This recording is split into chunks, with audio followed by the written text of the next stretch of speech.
नमस्कार, मैं कैलाश शर्मा एक बार फिर उपस्थित हूं आपके सामने कक्षा 9 मणिका भाग 1 का छठा पाठ लेकर, जिसका नाम है तत्त्वम् असि। तत्त्वम् असि, तत् यानी वह, त्वम यानी तुम, असि हो यानी वह तुम हो। वह कौन? वह परमात्मा, यानी तुम्हारे अंदर परमात्मा का अंश है, तो तुम क्या हो? परमात्मा हो। तो इसका अर्थ हम लेंगे तुम ईश्वर का अंश हो, अतः तुम वही हो, यानी तुम ईश्वर हो। पाठ की शुरुआत संवाद से होती है। उमेश कहता है, रमे पश्य एतत् चित्रम। हे रमा, पश्य देखो, एतत् चित्रम यह चित्र देखो। कह एषः वृक्षः। कह मानी कौन सा, एषः मानी यह, वृक्षः मानी पेड़, यह वृक्ष कौन सा है? रमा कहती है, अयम तु वट वृक्षः प्रतीयते। अयम तु यह तो वट वृक्षः बरगद का पेड़, प्रतीयते प्रतीत हो रहा है, लग रहा है, ये तो बरगद का पेड़ लग रहा है। किम न पश्यसि, क्या तुम नहीं देख रहे हो? अस्य दीर्घाः शाखाः, इसकी लंबी लंबी टहनियां, ये शाखाएं, पृथ्वीम स्पृशन्ति, पृथ्वी को, जमीन को स्पर्श कर रही हैं, छू रही हैं। तो यह बरगद का पेड़ है। उमेश कहता है, आम हाँ, पश्यामी देख रहा हूं, वट एव अयम यह वट वृक्ष ही है, यानी बरगद का पेड़ ही है। परंतु कोयम ऋषि ही बालकः च। कह अयम यह कौन? ऋषि मानी ऋषि, ये ऋषि कौन है? च और बालकः यह बालक कौन है? तो ये बताओ, ये ऋषि और ये बालक कौन है? रमा कहती है, आचार्य आगच्छति। आचार्य यानी अध्यापिका जी, आगच्छति आ रही हैं, अध्यापिका जी आ रही हैं। तामेव पृच्छामः, ताम एव उसी से, यानी अध्यापिका जी से ही, पृच्छामः पूछते हैं। अध्यापिका जी आ रही हैं, उन्हीं से पूछ लेते हैं। उमेश कहता है, आचार्य हे आचार्य, हे अध्यापिका जी, कोयम ऋषि ही यह ऋषि जो वृक्ष के नीचे बैठा है, यह ऋषि कौन है? आचार्य यानी अध्यापिका कहती हैं, पाठम पठित्वा ज्ञास्यामः। पाठम पठित्वा, इस पाठ को पढ़कर ही ज्ञास्यामः जानेंगे। तो रमा कहती है, आचार्य हे अध्यापिका जी, कुतः गृहतः एषः पाठः। कुतः गृहतः, कुतः मानी कहां से, गृहीतः ग्रहण किया हुआ है, लिया गया है, एषः पाठः यह पाठ। हे अध्यापिका जी, यह पाठ कहां से लिया है, कौन से ग्रंथ से लिया है? तो अध्यापिका जी कहती हैं, छांदोग्य उपनिषदः, छांदोग्य उपनिषद से। तो उमेश कहता है, आचार्य हे अध्यापिका जी, उपनिषद किम भवति, ये उपनिषद क्या होता है? मुझे उपनिषद के बारे में बताइए कि उपनिषद क्या होता है। तो अध्यापिका जी कहती हैं, उपनिषदः नाम ते ग्रंथाः। उपनिषद नाम है ते ग्रंथाः, उन ग्रंथों का। उपनिषद उन्हें कहते हैं, उन ग्रंथों को कहते हैं, येषु जिनमें, जिन ग्रंथों में अमूल्यम आत्मज्ञानम उपदिष्टम। अमूल्यम यानी अमूल्य, अर्थात जिसका कोई मूल्य नहीं है, ऐसा अनमोल आत्मज्ञानम आत्मज्ञान, उपदिष्टम उपदेश दिया है, यानी उपनिषदों में आत्मा परमात्मा के विषय में अमूल्य ज्ञान का उपदेश दिया है। अर्थात ब्रह्म कौन है, आत्मा कौन है, आत्मा कैसी है, यानी अजर है, अमर है, प्रत्येक शरीर में ईश्वर का अंश होता है, इस प्रकार का ज्ञान उपनिषदों में दिया गया है। तो रमा कहती है, एवं ऐसा है, अतीव उत्सुकः वयम एतत् पाठम पठितुम। अतीव उत्सुकः वयम, वयम यानी हम सब, अतीव उत्सुकाः बहुत उत्सुक हैं, एतत् पाठम यह पाठ, पठितुम यानी पढ़ने के लिए, हम सब ये पाठ पढ़ने के लिए बहुत उत्सुक हैं। प्यारे बच्चों, उपनिषद का अर्थ होता है पास बैठकर उपदेश सुनना। इन ग्रंथों में यानी उपनिषदों में वेदों के गूढ़ अर्थ की व्याख्या की गई है। आत्मा कौन है, परमात्मा कौन है, इस प्रकार का सत्य ज्ञान उपनिषदों में मिलता है। ये इस वार्तालाप से संबंधित कठिन शब्दार्थ। पाठ की शुरुआत इस प्रकार होती है, महर्षे आरुणेः पुत्रः श्वेत केतुः आसीत्। महर्षि आरुणे है, महर्षि आरुणि का पुत्र मानी पुत्र बेटा श्वेत केतु आसीत, श्वेत केतु था। महर्षि आरुणि का बेटा श्वेत केतु था। 12 वर्षीयम तम पुत्रम पिता आरुणि उवाच।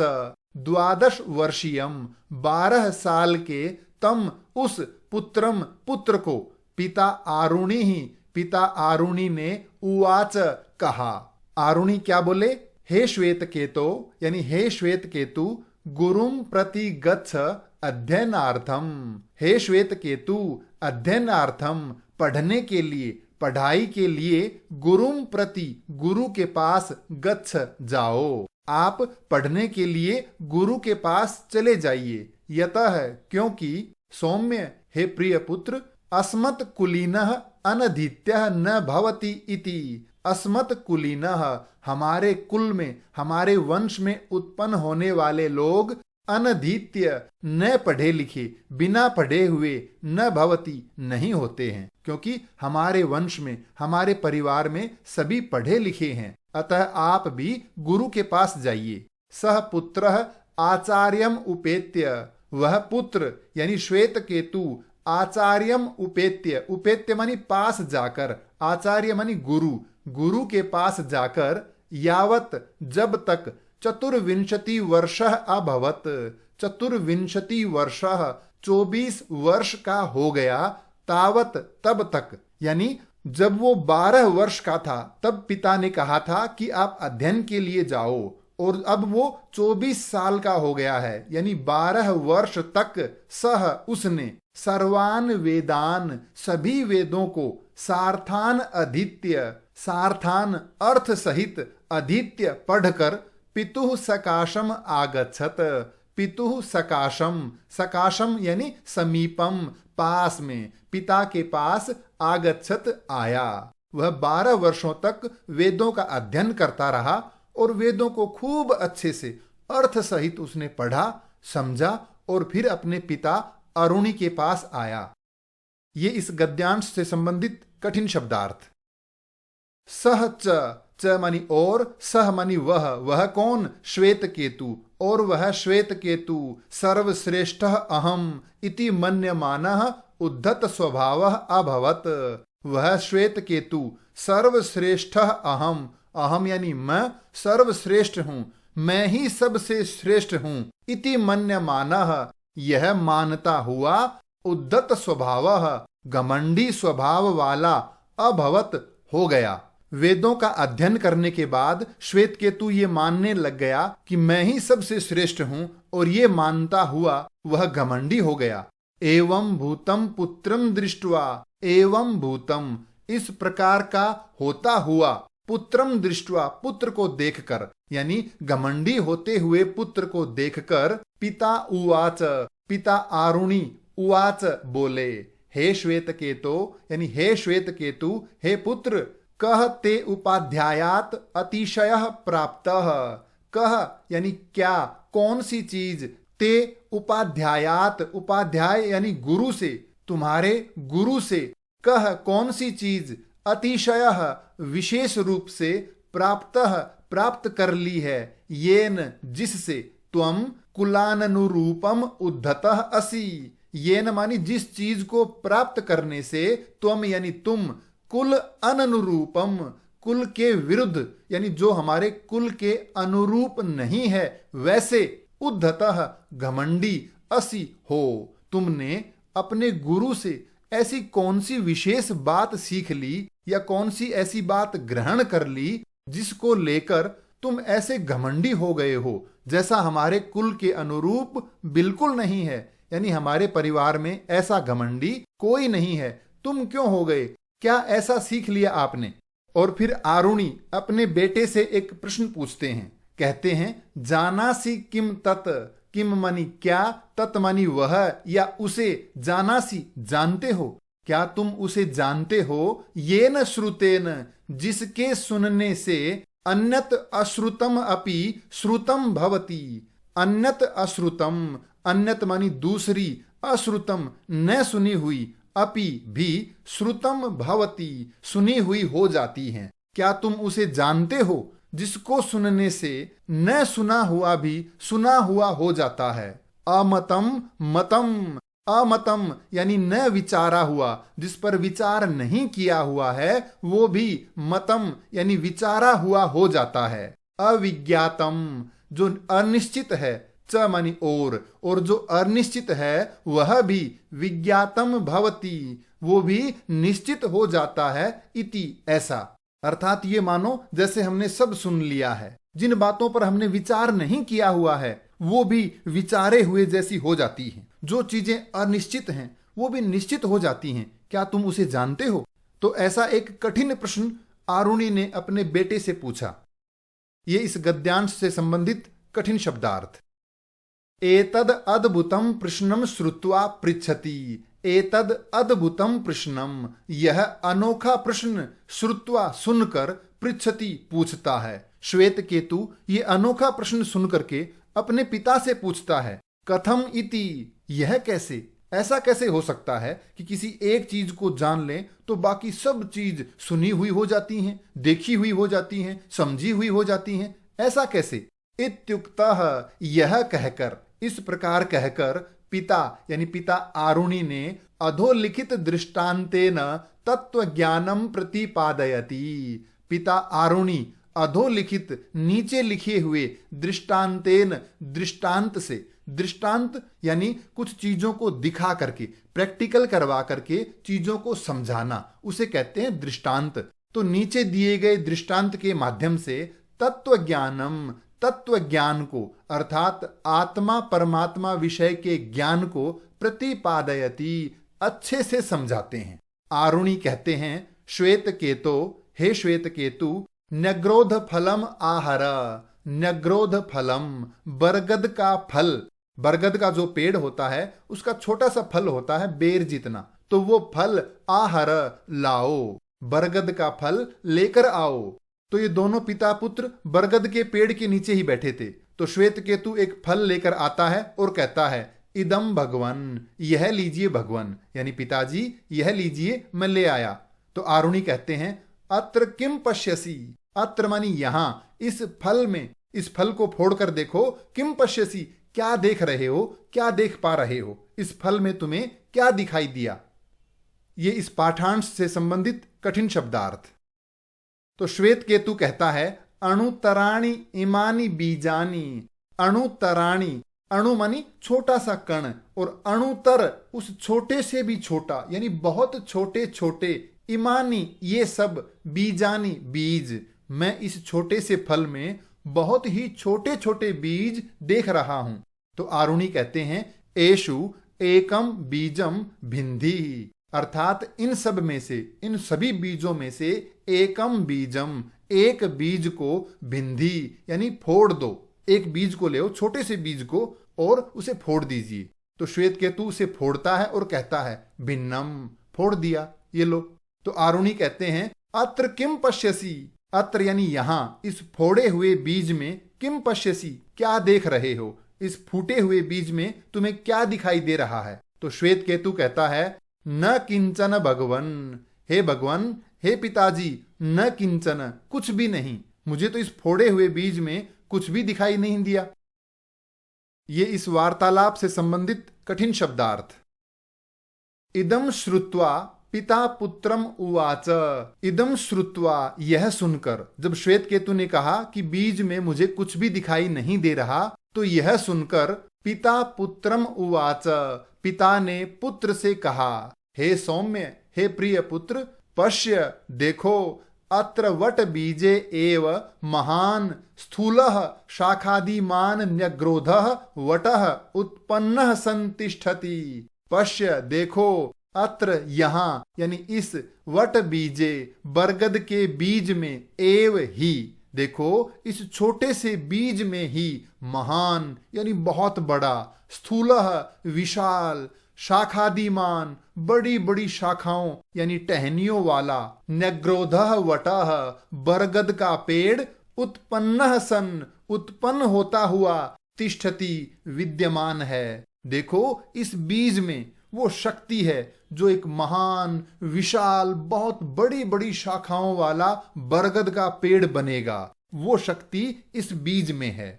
एवं इसी प्रकार अणिम्नः स्थूलम जगद उद्भवति। एवं यानी इसी प्रकार अणिम्नः अणु से, बहुत ही सूक्ष्म तत्व से, स्थूलम जगत विशाल, ये बहुत बड़ा जगत मानी संसार, उद्भवति उत्पन्न होता है। अर्थात जैसे छोटे से बीज से ये विशाल बरगद का पेड़ बनता है, तो उस बीज में क्या है, एक दिव्य शक्ति है, उसी से वो बड़ा पेड़ बनता है। तो इसी प्रकार एक सूक्ष्म दिव्य शक्ति से, ब्रह्म से ही ये पूरा विशाल संसार उत्पन्न होता है, बनता है।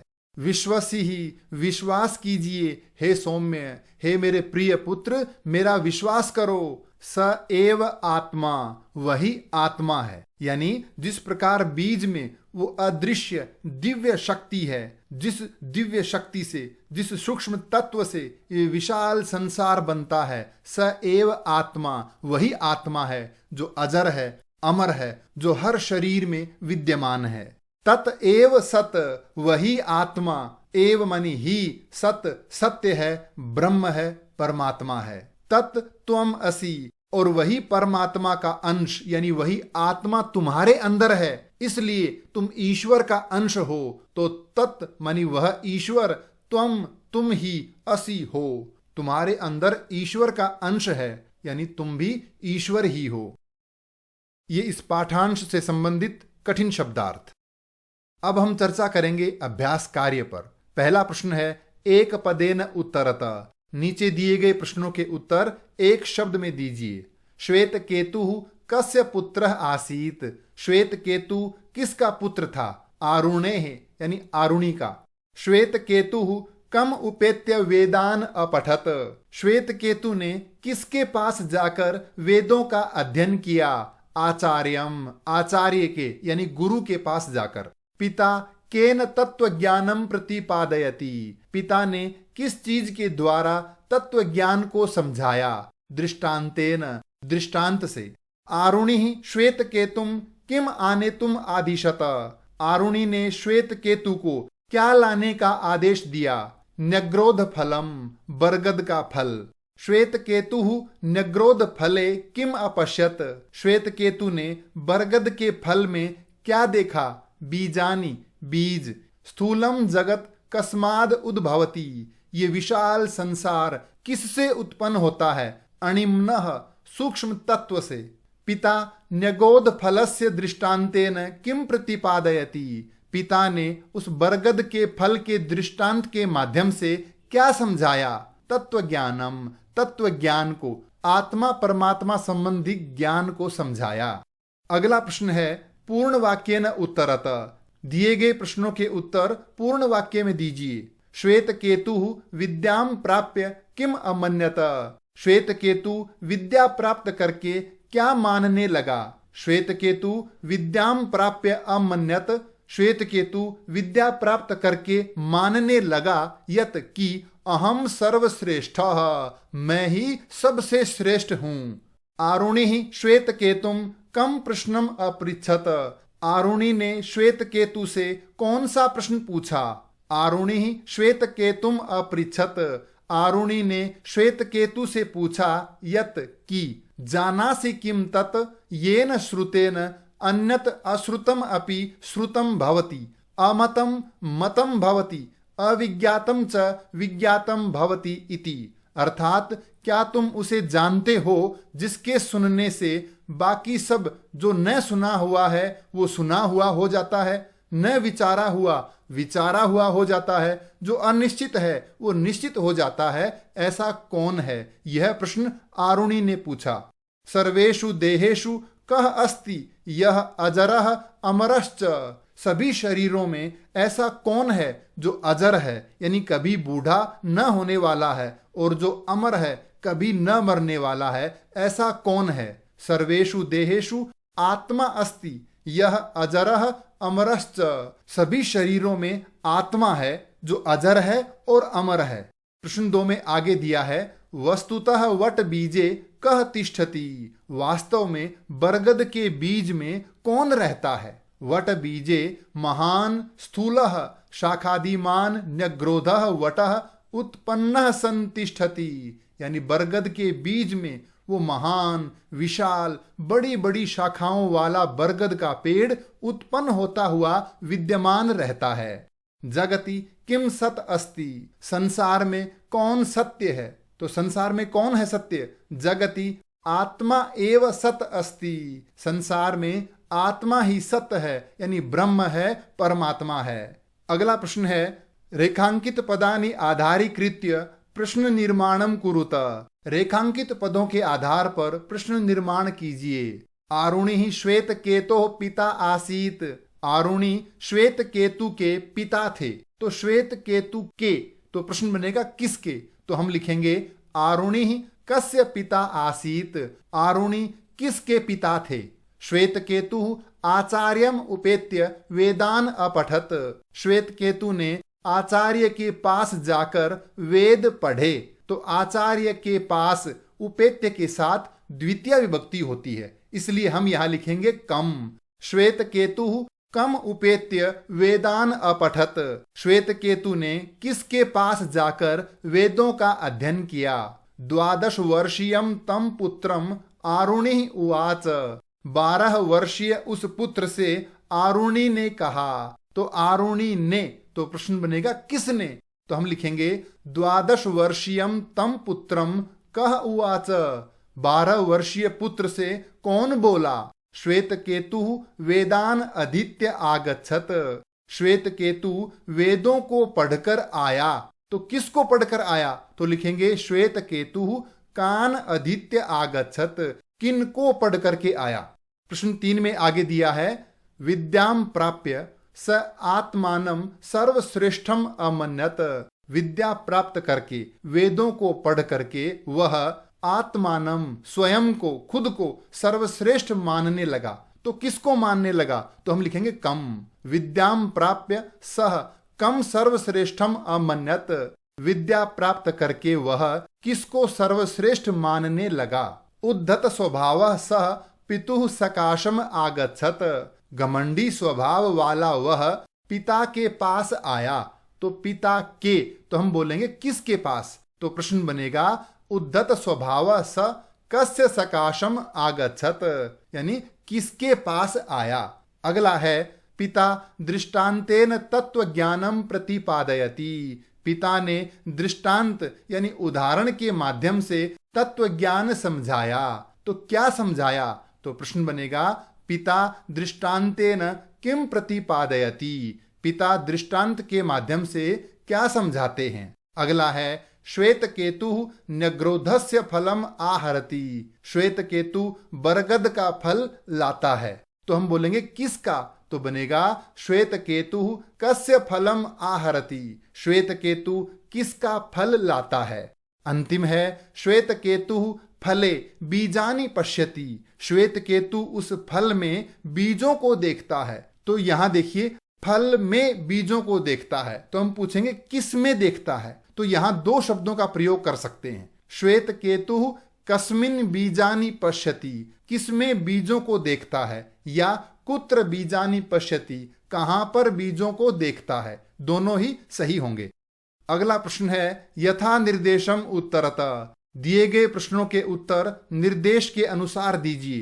पहला है, त्वम कुलाननुरूपम उद्धतः असि, तुम घमंडी हो जो हमारे कुल के अनुरूप नहीं है। अत्र यहां पर इस वाक्य में असि इति क्रियापदस्य कर्तरी पदम किम, असि क्रियापद ये धातु रूप है असि यानी हो, तो इसका कर्ता कौन है? घमंडी हो, तो घमंडी कौन है? त्वम, तो उत्तर होगा त्वम।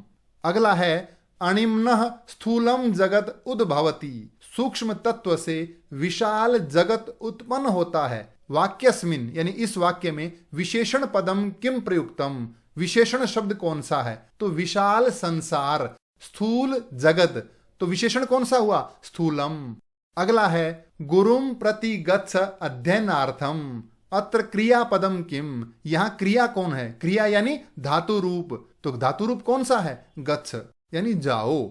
अगला है, समीपम इति पदस्य किम पर्याय पदम पाठे प्रयुक्तम, पाठ में समीप के लिए कौन सा शब्द आया है? तो याद कीजिए सकाशम यानी पास में।